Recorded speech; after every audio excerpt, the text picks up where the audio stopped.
अनंत कोटि ब्रह्मांड नायक राजा धीराज योगीराज परब्रह्म श्री सच्चिदानंद सद्गुरु श्री साईनाथ महाराज।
वक्रतुंड महाकाय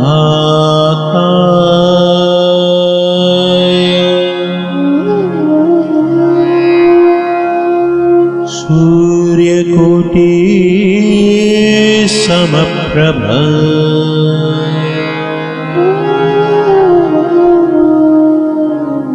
निर्विघ्नं कुरु मे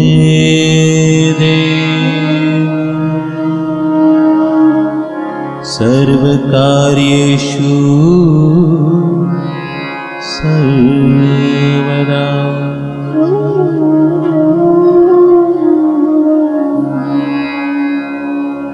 गजाननं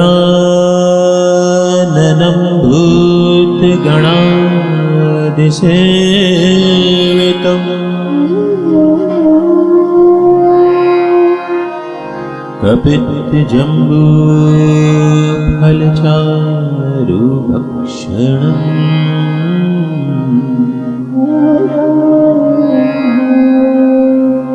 उमासुतं शोकविनाशकारम्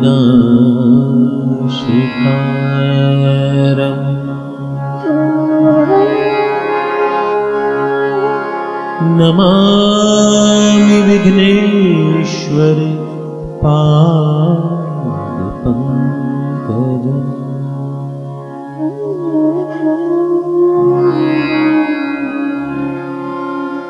या देवी सर्वभूतेषु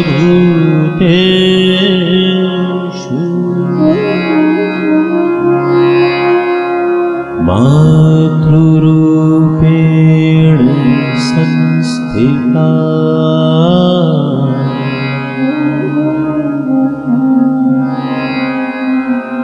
नमस्तस्यै नमस्तस्यै नमस्तस्यै नमो नमः।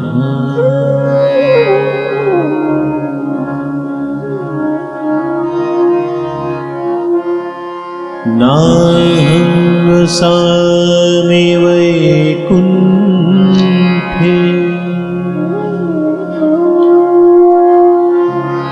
योगिनां हृदये न च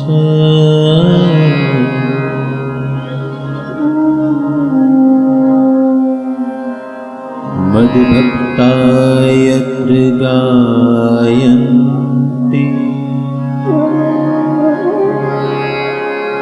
तत्र तिष्ठामि नारद।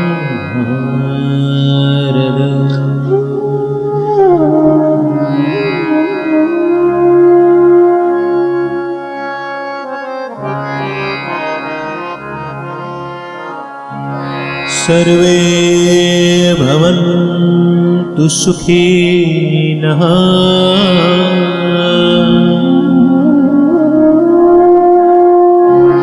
सर्वे सन्तु निरामयाः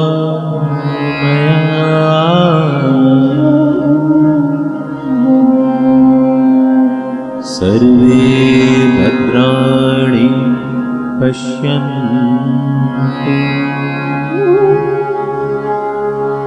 मा कश्चित् दुःखभाग्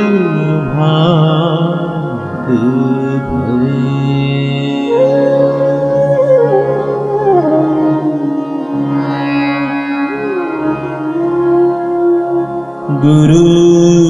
गुरुर्ब्रह्मा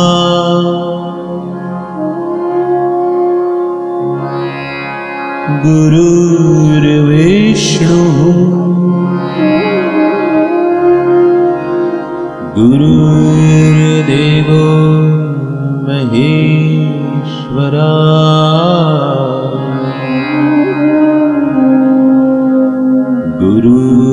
गुरुर्साक्षात् परब्रह्म।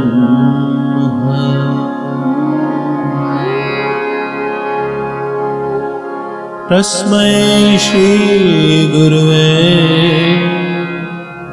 नमः।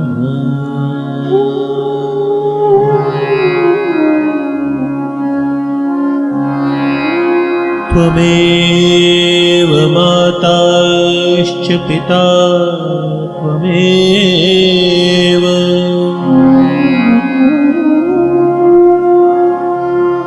त्वमेव बन्धुश्च सखा त्वमेव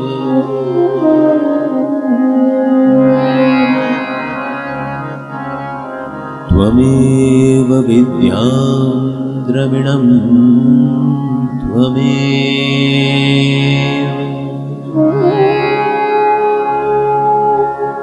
त्वमेव सर्वं मम देव।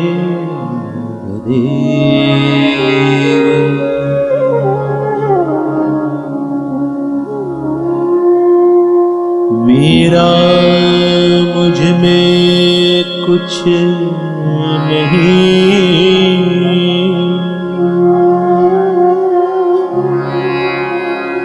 जो कुछ है वो तेरा।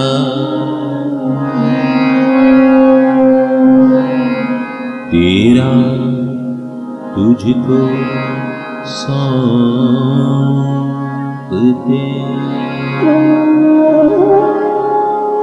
क्या लागे है मेरा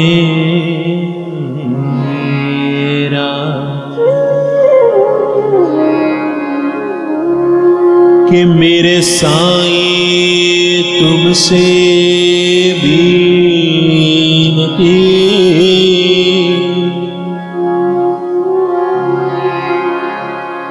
दोनों साथ रख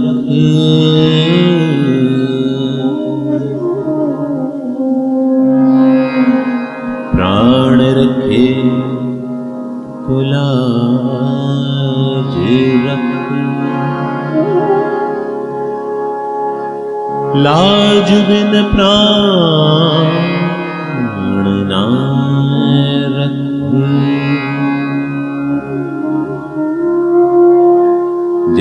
राजे साईनाथ पतित पावन कृपावंत, तुझा पदी ठेवितो माथा, आता अभय असुदेव। हे साईनाथ तुम्हारी सदा ही जय जयकार हो।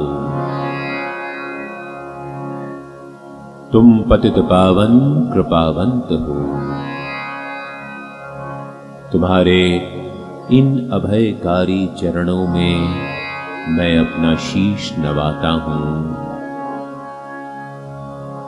तुम मुझे अभयत्व प्रदान करो। अनंत कोटि ब्रह्मांड नायक राजा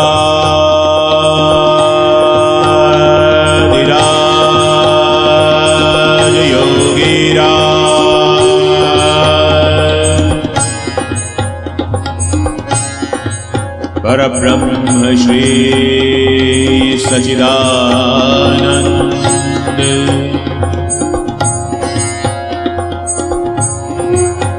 सद्गुरु श्री साईनाथ महाराज।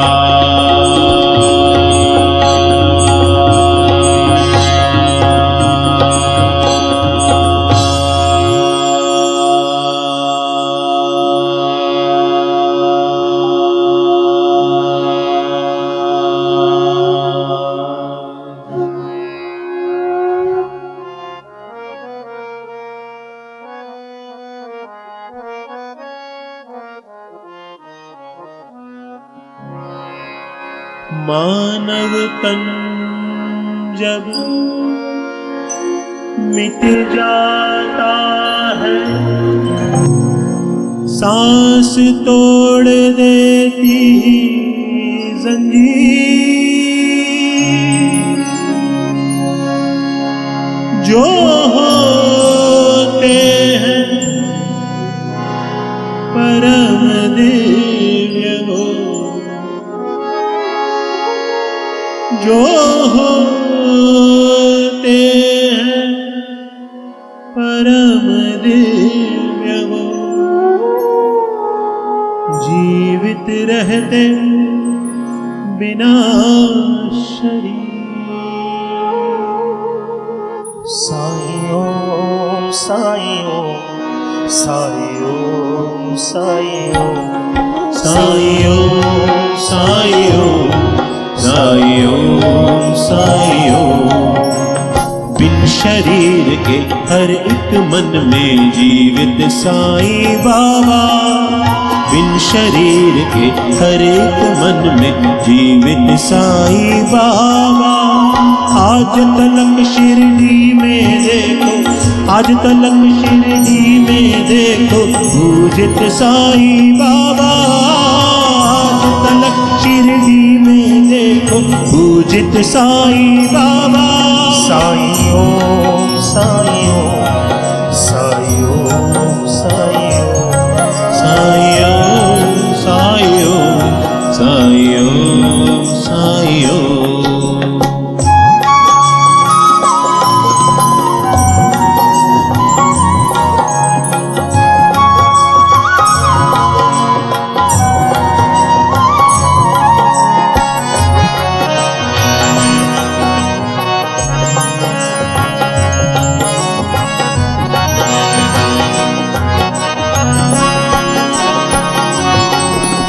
वो भी थे एक तन इस जग में, मगर पुण्य कर्मों से दिव्य रूप में साईं ऊपर उठे सभी धर्मों से। ईश्वर का आशीष मिला था, सेवा का वरदान। सतगुरु साईं बने जगत में ईश्वर की पहचान। इसीलिए तो हर घर देखो, इसीलिए तो हर घर देखो शोभित साईं बाबा। आज तलक शिरडी में देखो, आज तलक शिरडी में देखो पूजित साईं बाबा। आज तलक शिरडी में देखो पूजित साईं बाबा। साईं ओम साईं ओम साईं ओम साईं ओम साईं ओम साईं ओम साईं ओम साईं ओम।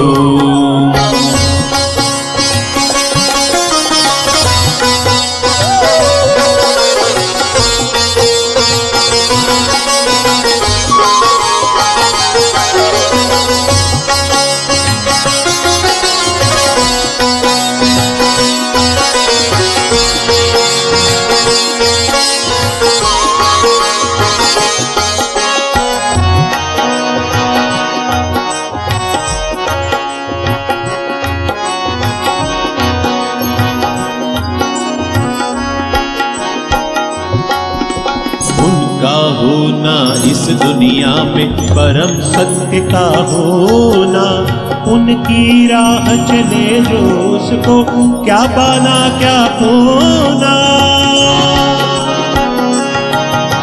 साईं है एक अनुभव मन में स्वयं करो दिन रात, उन्हें सदा जीवित ही जानो मानो बस ये बात। अंधकार में रहे निरंतर, अंधकार में रहे निरंतर ज्योतित साईं बाबा।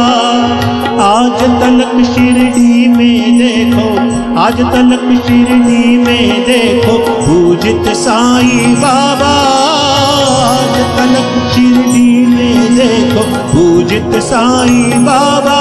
साईं ओम साईं ओम साईं ओम साईं ओम साईं ओम साईं ओम साईं ओम साईं ओम।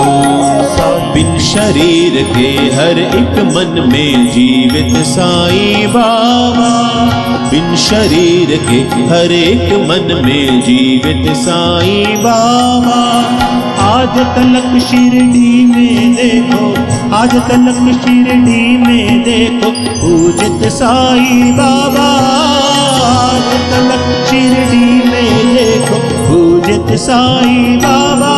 साईं ओम साईं ओम साईं ओम साईं ओम साईं ओम साईं ओम साईं ओम साईं ओम साईं ओम साईं ओम साईं ओम साईं ओम साईं ओम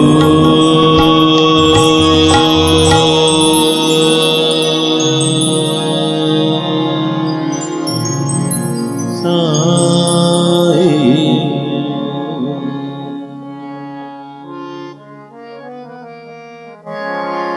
साईनाथ महाराज की जय। मेरे अंदर बैठे साईं का आपके अंदर बैठे साईं को आलिंगन, अभिवादन, अभिनंदन और नमन। श्री साईं ज्ञान आश्रम सपनावत, जहाँ पर बाबा का एक भव्य स्थान आकार ले रहा है। जो लोग तकनीक के माध्यम से हमारे फेसबुक पेज पर, यूट्यूब चैनल पर श्री साईं अमृत कथा को लाइव देख रहे हैं, उनको बता दूं कि ये जो स्थान है, ये साईं नगरी कहे जाने वाले सपनावत के छोटे से गांव की हृदय स्थली में गन्ने के खेतों के बीचों बीच कच्ची मिट्टी में खड़े पंडाल,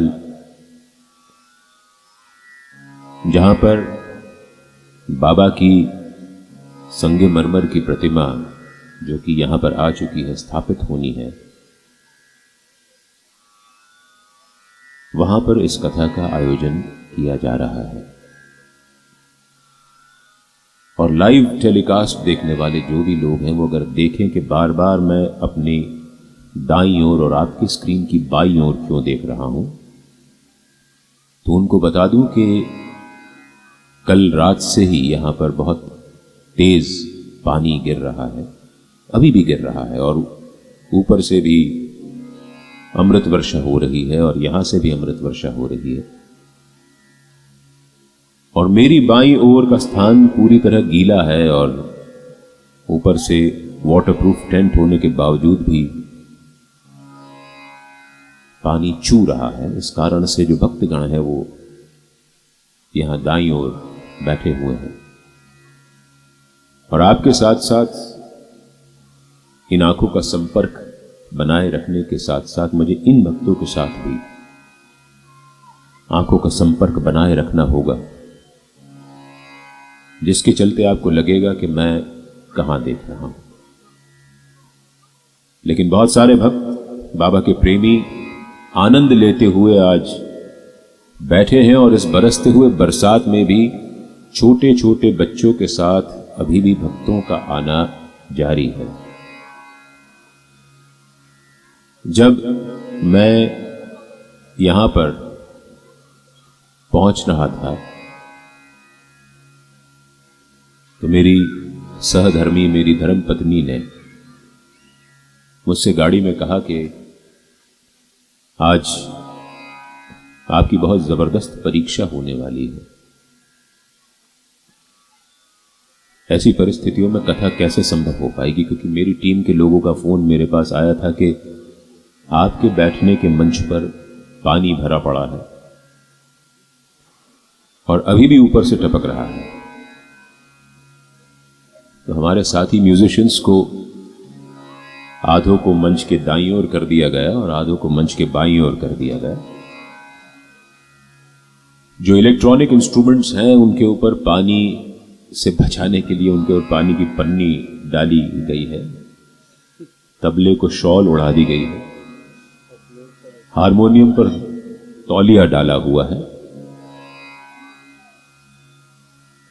और भक्तगण यहां आने वाला रास्ता चूंकि निर्माणाधीन है, कीचड़ में पैर अपने लेकर के यहां पहुंच रहे हैं, जो कि बाबा के प्रति उनका अद्भुत प्रेम दर्शाता है। आप सभी भक्त साधुवाद के पात्र हैं और बाबा का खूब खूब प्यार और आशीर्वाद आप सब के साथ हमेशा बना रहे।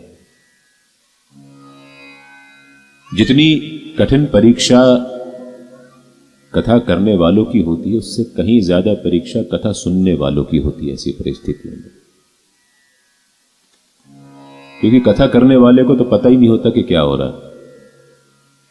कथा सुनने वाले को लगता है कि मैं कहां बैठा हुआ हूं और थोड़ी थोड़ी देर में उसका ध्यान भंग हो जाता है जब टपाक करके पानी की एक बूंद सिर पर टपकती है।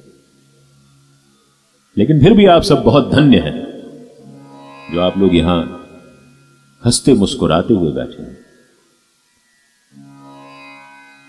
यकीन मानिए इन परिस्थितियों में इससे पहले कभी श्री साईं अमृत कथा का आयोजन नहीं हुआ है। ये अपने आप में एक बहुत अद्भुत अनुभव है। लेकिन जब मेरी पत्नी ने मुझसे कहा तो मेरा भी उनसे यही कहना हुआ कि देखो, चिंता वो करे जिनको कर्ता भाव अपने मन में लाना हो। करवानी उनको है, कथा वो करवाएंगे, कथा हमने तो करनी है नहीं। और देखिए, कथा अपने नियत समय से प्रारंभ भी हो गई और मुझे पूरी आशा है और बाबा पर पूरा विश्वास है कि न सिर्फ कथा अपने पूरे नियत समय तक बिना अवरोध के चलती रहेगी, बल्कि साईं नाम की अमृत वर्षा में आप सभी लगातार हम सबके साथ गोते लगाते रहेंगे।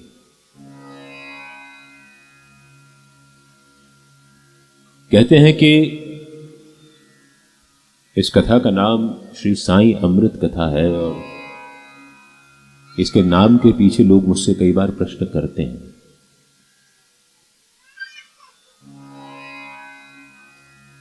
अमरत्व कोई लिखा करके नहीं लाया है, लेकिन इस जीवन को यदि हम बिना भय के जी सकें तो वो अमरत्व प्राप्त करने जैसा होता है। ये कथा न तो सुनने वालों को न बोलने वाले को अमरत्व देती है, लेकिन ये सभी को अभयत्व देती है। कथा का मुख्य ध्येय, एकमात्र उद्देश्य लोगों को अभयत्व देना है।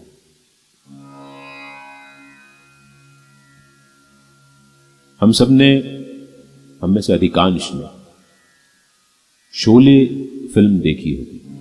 1975 15 अगस्त 1975 को रिलीज हुई थी और रिलीज होने के 4 दिन के भीतर उसके फ्लॉप होने का तमगा उस पर लगा दिया गया था और उसके बाद वो हिंदुस्तान के इतिहास की सबसे हिट फिल्म है। उसके डायलॉग बड़े चुटीले थे और लोग आज भी याद करते हैं। और उसमें गब्बर सिंह का एक डायलॉग था कि जो डर गया समझो मर गया। तो इसीलिए यदि इस जीवन को आप डर डर के जीते हैं तो ये समझिए कि आप मर मर के जीते हैं और ऐसा जीवन कभी आनंद दे नहीं सकता। कथा सुनने से अभयत्व हमारे मन के अंदर प्रविष्ट हो जाता है, डर चला जाता है। ये आभास होने लगता है कि कोई ना कोई हमारे साथ है, हमारे पास है, हमको देख रहा है, हमारी केयर कर रहा है, हमारा रक्षण कर रहा है और हमको हर मुश्किल से निकालने के लिए आतुर है, तत्पर है।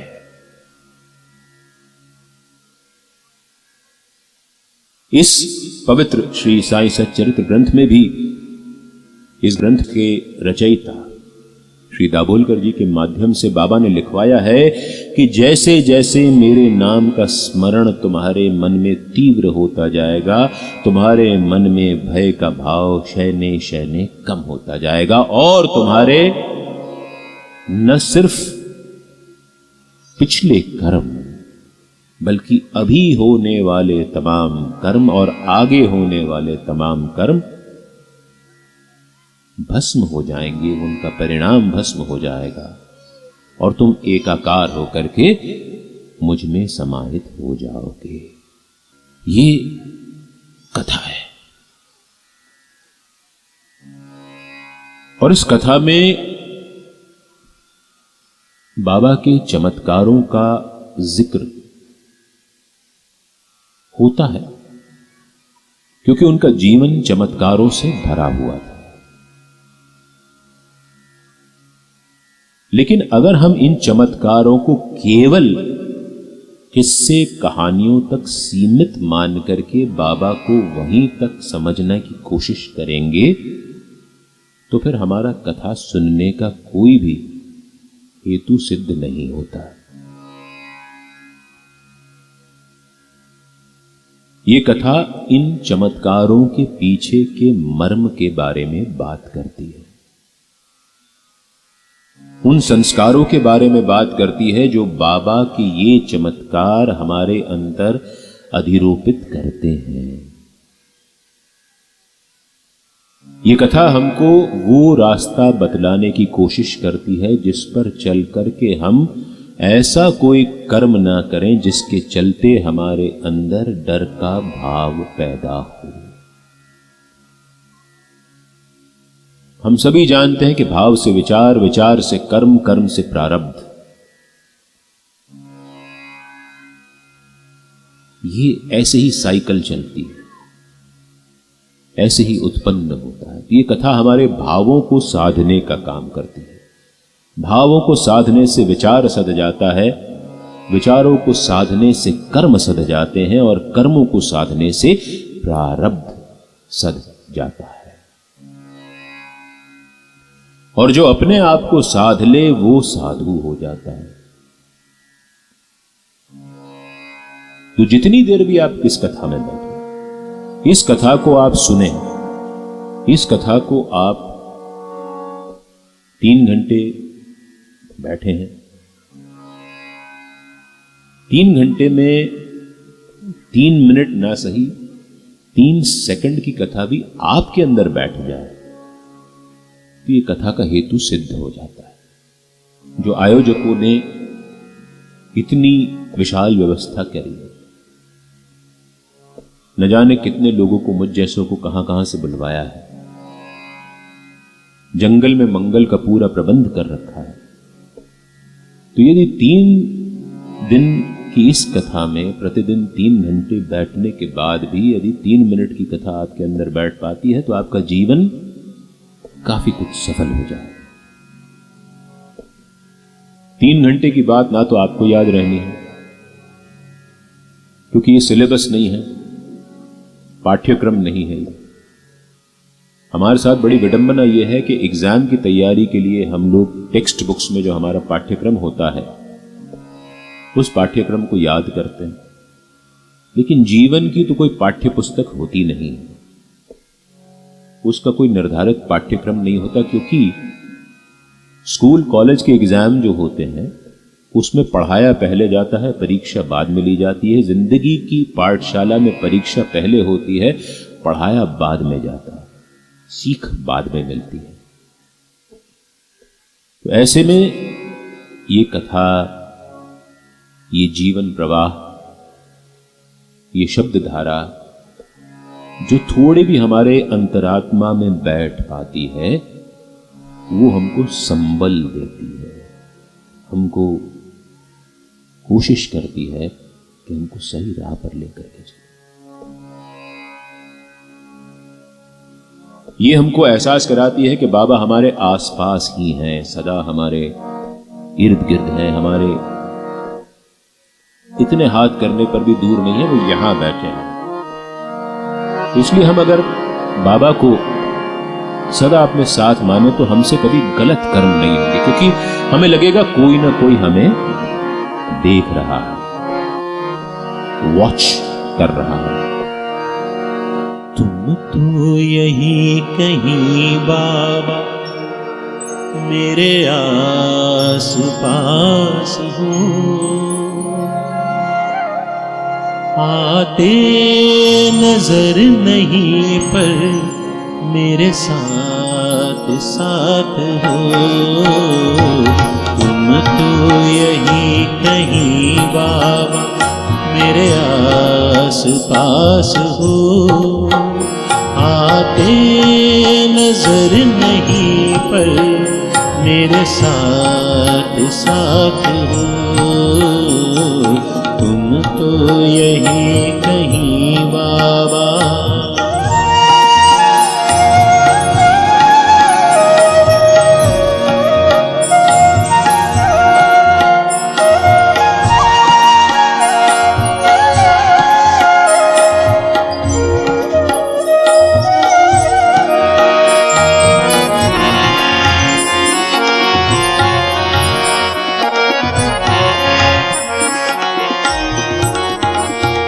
बहते पवन के झोंके एहसास ये दिलाए,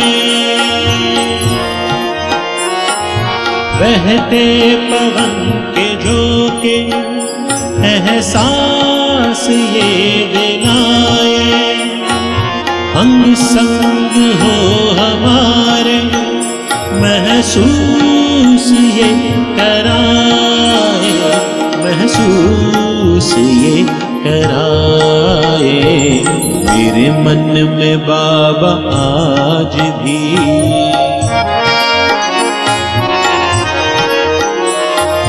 मेरे मन में बाबा आज भी करते निवास हो, आते नजर नहीं पर मेरे साथ साथ हो, तुम तो यही कहीं बाबा।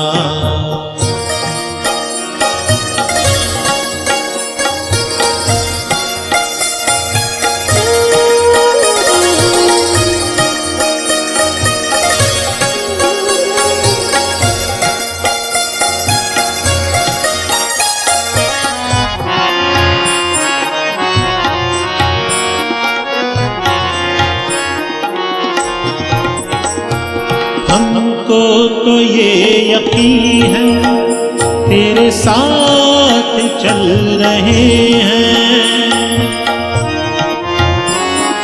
हमको तो ये यकीन है तेरे साथ चल रहे हैं।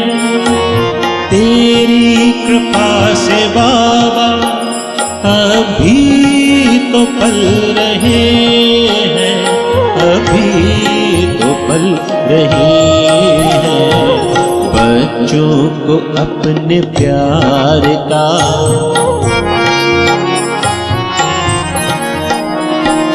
बच्चों को अपने प्यार का देते आभास हो, आते नजर नहीं पर मेरे साथ साथ हो, तुम तो यही कहीं बाबा।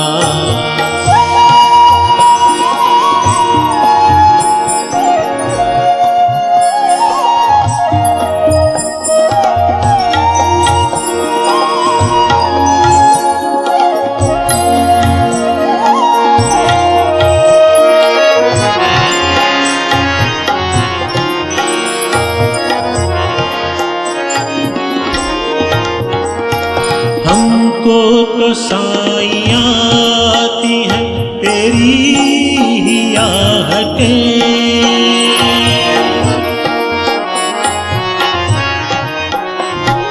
हमको तो साइयाँ आती हैं तेरी ही आहटें। रोशन तुम्हीं से बाबा हर दिल की चाहते, हर दिल की चाहते। बन कर के ज्ञान चंद्रमा,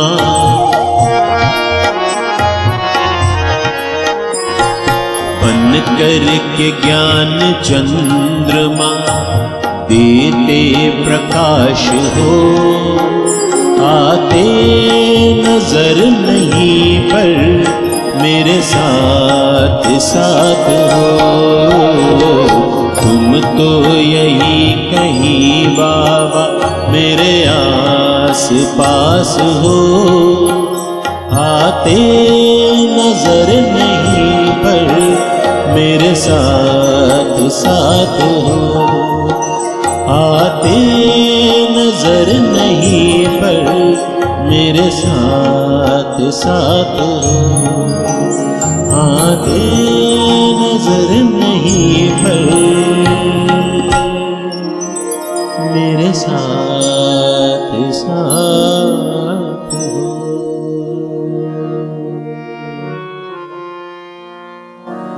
साईनाथ महाराज की जय।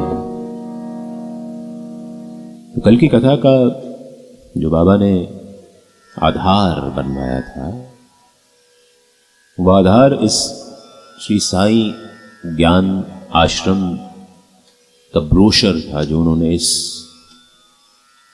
कथा के लिए छपवाया है, पब्लिश करवाया है, प्रिंट करवाया है। और मैंने कल जिक्र किया था, इस कथा में बाबा ने मुझसे जिक्र करवाया था कि जब मुझे हवाई अड्डे से मेरे गाजियाबाद स्थित अस्थाई निवास को लाया जा रहा था, तो मैंने गाड़ी में वो ब्रोशर पढ़ा।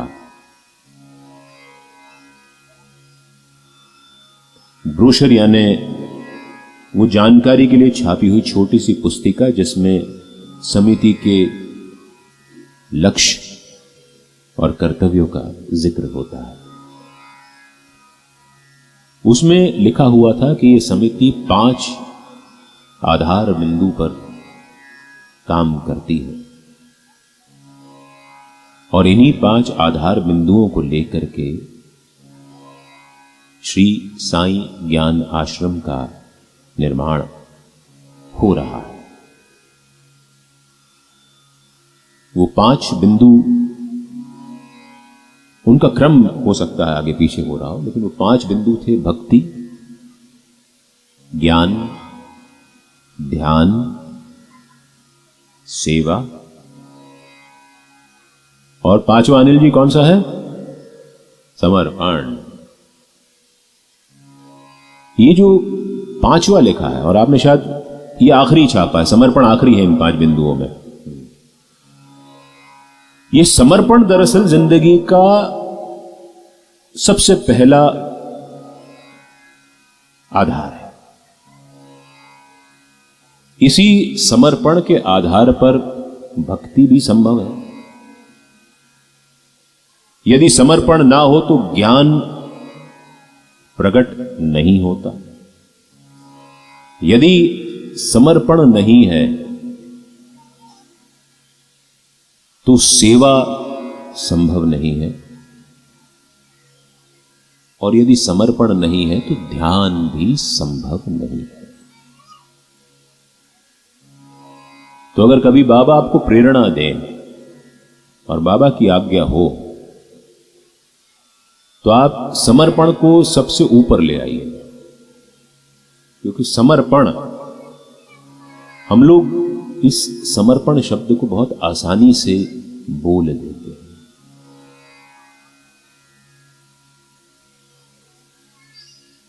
लेकिन समर्पण शब्द के मायने बहुत गहरे हैं।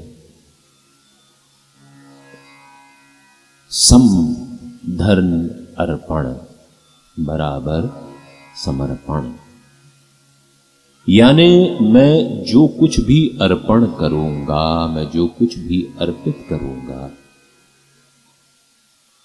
वो समभाव से होगा। समभाव कैसे आएगा?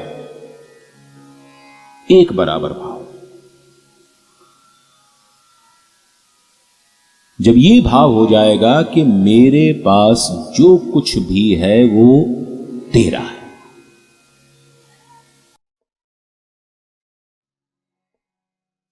हम लोग शिरडी साईं बाबा संस्थान में जब सवेरे की आरती होती है तो उसके पहले एक बड़ी पुरानी एक आरती है, ओम जय जगदीश हरे आरती गाते हैं। साईं बाबा संस्थान में स्पीकर पे वो बजती भी है,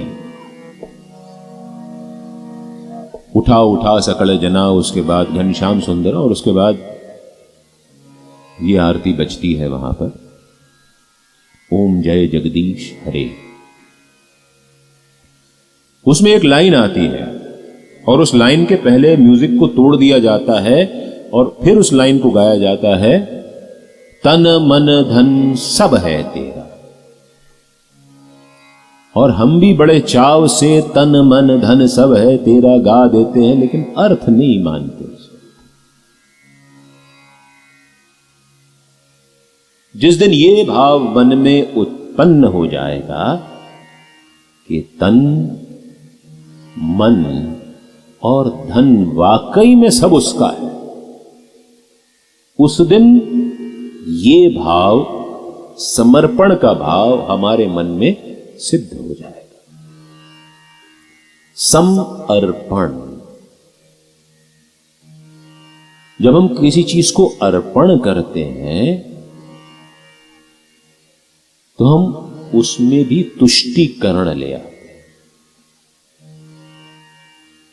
अनिल जी, मुझे नहीं पता, लेकिन यदि इस सेवा समिति के लोग कहीं चंदा लेने जाते हैं, मुझे नहीं पता, तो जब कभी लेने आपके घर पे आएंगे तो हम जिनके घरों पे वो जाएंगे उनमें से कुछ लोग ऐसे होंगे, अरे यार आ गए, अब संबंध है, कुछ तो देना पड़ेगा, तो उसमें समर्पण का भाव नहीं है। बाबा के लिए जब हम प्रसाद बनवाते हैं, हमें पता है कि बाबा भोग नहीं लगाने वाले, बाबा खाने नहीं वाले, हम तो क्रिया करते हैं कि शारीरिक क्रिया करते हैं। ओम हस्त प्रक्षालनम समर्पयामि, मुख प्रक्षालनम समर्पयामि, नैवेद्यम निवेदयामि, ओम प्राणाय स्वाहा, ओम अपानाय स्वाहा, ओम व्यानाय स्वाहा, ओम उदानाय स्वाहा, ओम समानाय स्वाहा, मद्यपानीयम समर्पयामि, पुनर्नैवेद्यम निवेदयामि। 3 बार पानी लिया, घुमाया, फिर 5 प्राण अर्पित किए। ओम प्राणाय स्वाहा, ओम अपानाय स्वाहा, ओम व्यानाय स्वाहा, ओम उदानाय स्वाहा, ओम समानाय स्वाहा। हस्त प्रक्षालनम समर्पयामि, हाथ धुलवाए। मुख प्रक्षालनम समर्पयामि, मुख धुलवाया। प्रार्थना पूर्वक नमस्कारम करोमि। ये करते करते हम यंत्रवत हो जाते हैं। या तो हम इसका अर्थ समझें, प्राण अपान व्यान उपान समान, ये क्या है?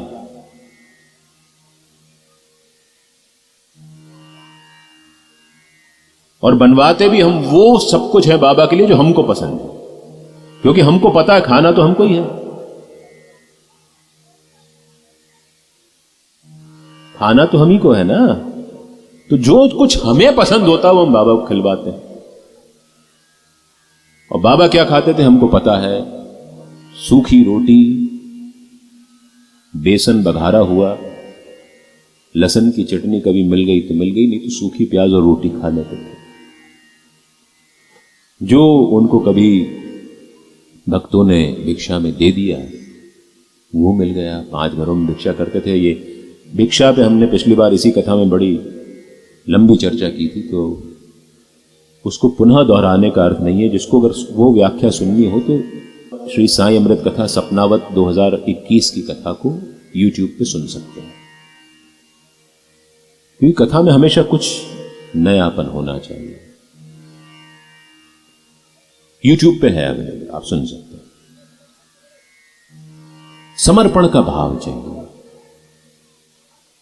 जो बाबा खाते थे, यदि हम उसको चाव से अर्पित करके स्वयं उसका ग्रास लगाएं तो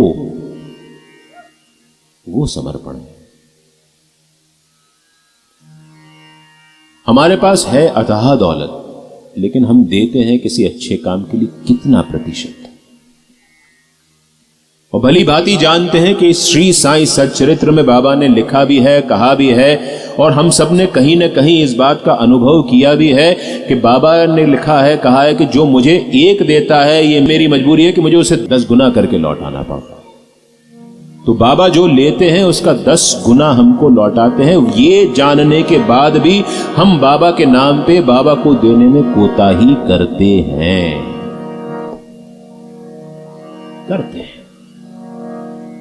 क्योंकि कहीं ना कहीं विश्वास की कमी है। बाबा ने तो लिखा है, इस ग्रंथ में लिखा है, सच में 10 गुना मिलेगा कि नहीं मिलेगा? और कुछ तो ऐसे होते हैं जो 10 गुना लेने की जुगत में 1 दे देते हैं।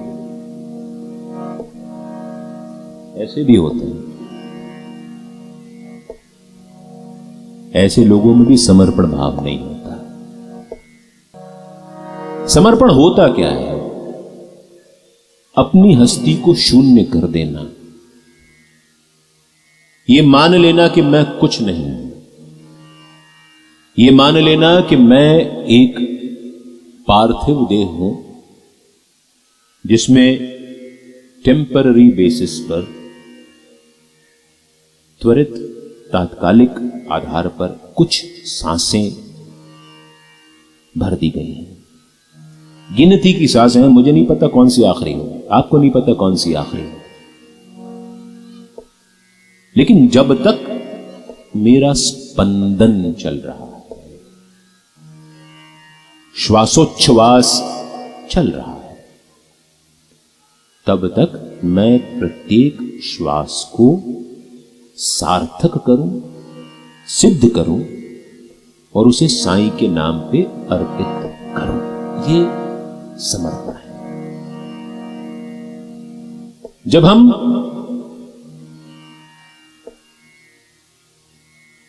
चलते चलते थक जाते हैं, और जाहिर है हम सब एक गृहस्थ जीवन को जीने वाले लोग हैं, हमारे मन में भी जीवन में परेशानियां आती हैं और आती रहेंगी। कल ही हमने बात की थी कि इस बात की कोई शर्त नहीं है कि बाबा की आप भक्ति कर रहे हैं तो आपके जीवन में कोई दुख नहीं आएंगे, परेशानियां नहीं आएंगी। दुख आएंगे लेकिन आपको दुखी नहीं करेंगे। परेशानियां आएंगी लेकिन आपका रास्ता नहीं रोकेंगी। ये भाव जब मन में आ जाता है तो समर्पण जागृत होता है। तब आपका मन विचलित नहीं होता, तब आपका मन स्थिर हो जाता है, तब आप व्यथित नहीं होते। जब आपके मन में ये भाव घर कर जाता है कि साईं बिन आपका कोई भी नहीं है, कुछ भी नहीं है, तो आपका मन सारंगी के समान बज उठता है, एक एक तार झनकृत हो जाता है।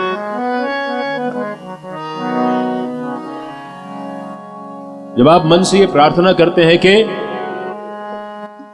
तुझ बिन साईं कौन है मेरा, तुझ बिन साईं कौन है मेरा, कौन है मेरा, कौन है मेरा, कौन है मेरा, कौन है मेरा। तू ही सागर, तू ही सवेरा, तू ही सागर, तू ही सवेरा। तुझ बिन साईं कौन है मेरा, तुझ बिन साईं कौन है मेरा।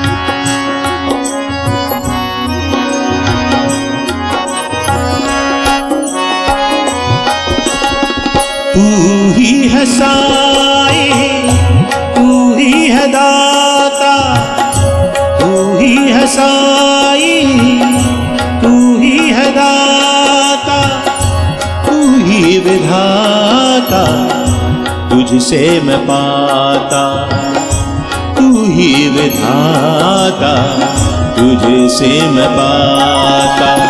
तुझ बिन साईं कौन है मेरा, तुझ बिन साईं कौन है मेरा।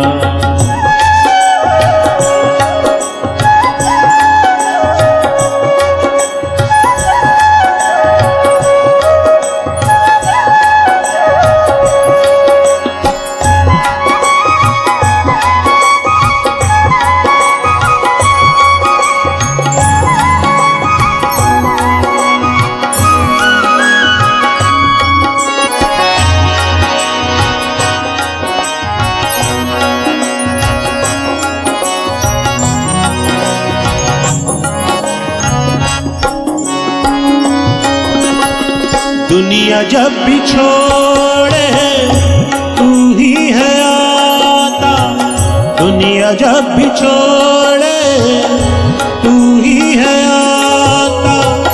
आने से तेरे नहीं दुनिया में पाता, आने से तेरे नहीं दुनिया तुझ बिन साई कौन है मेरा, तुझ बिन साई कौन है मेरा।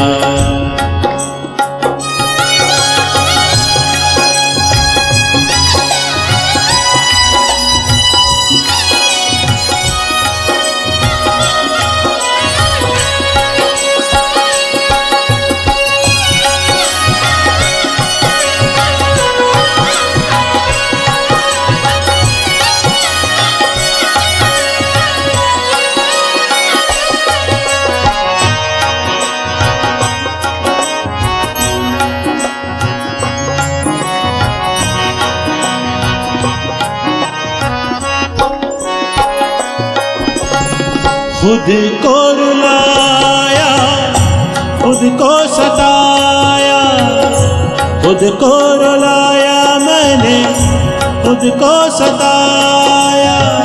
पाया जो तुझको जीवन नया मैंने पाया, पाया जो तुझको जीवन नया मैंने पाया। तुझ बिन साई कौन है मेरा, तुझ बिन साई कौन है मेरा। कौन है मेरा, कौन है मेरा, कौन है मेरा, कौन है मेरा। तू ही सांझ और तू ही सवेरा, तू ही सांझ और तू ही सवेरा, तू ही सांझ और तू ही सवेरा, तू ही सांझ और तू ही सवेरा। तुझ बिन साई कौन